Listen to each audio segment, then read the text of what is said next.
Selamat pagi dengan Pak Desoleh di sini. Anda di sana, Pak Desoleh di sana sini. Eh, saya termasuk orang yang menginginkan Anies Baswedan dan Basuki Cahayapurnama Ahok itu dipasangkan jadi capres dan cawapres 2024. Hal ini memang berat dan seakan sulit, tapi tidak ada yang mustahil dalam politik. Semua serba mungkin. Anies punya kekuatan, Ahok punya power. Kekuatan Anies adalah dia selalu bisa menginspirasi orang. Kata-katanya runut, tertata, tutur katanya santun, menginspirasi. Di satu sisi, Ahok orang yang tegas, karakternya kuat, leadershipnya berkarakter, kemudian jiwa atau spirit anti korupsinya menyala-nyala. Dua kekuatan ini mesti tampak kontras dan seakan sulit untuk disatukan. Kalau benar-benar bersatu, itu akan menjadi kekuatan dan modal besar bagi Republik ini ke depan. Kalau kita mewancanakan saja tidak berani untuk menyatukan mereka di tataran wacanya, di tataran diskursus, apalagi kalau kemudian kita bicara di tataran real, kita mencoba untuk berimajinasi meski bukan halusinasi. Ini bukan halu.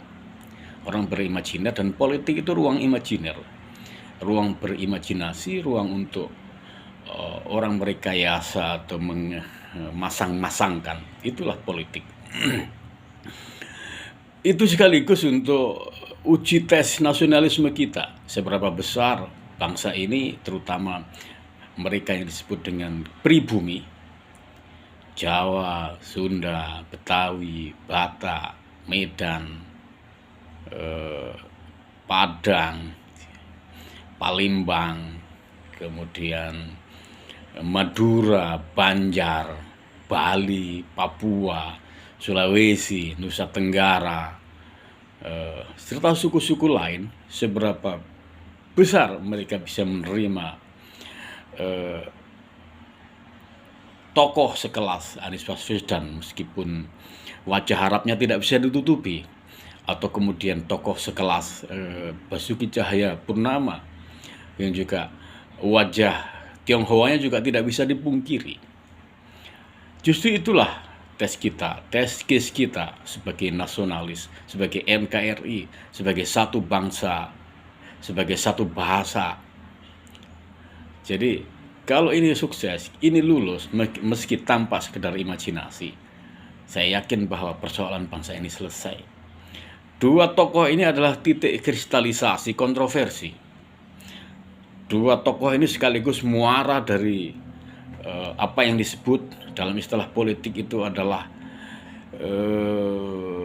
friksi, clash, atau perbedaan tajam di antara keduanya sejak mereka ikut kontestasi, kompetisi perebutan gubernur DKI tahun 2018 kemarin atau 2017, mohon maaf saya.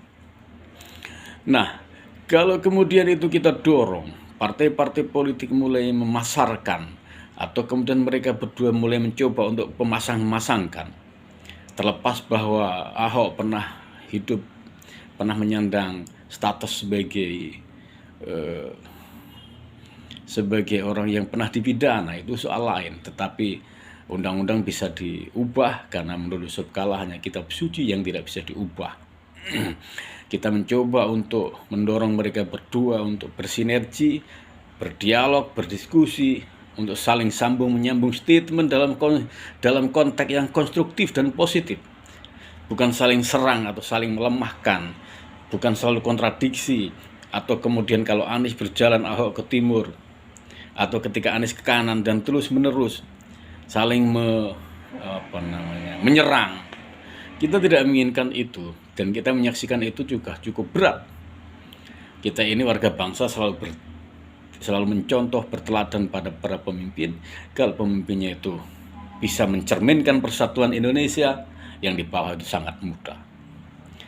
Kalau kemudian pemimpin itu mencontohkan sebaliknya, saling serang, saling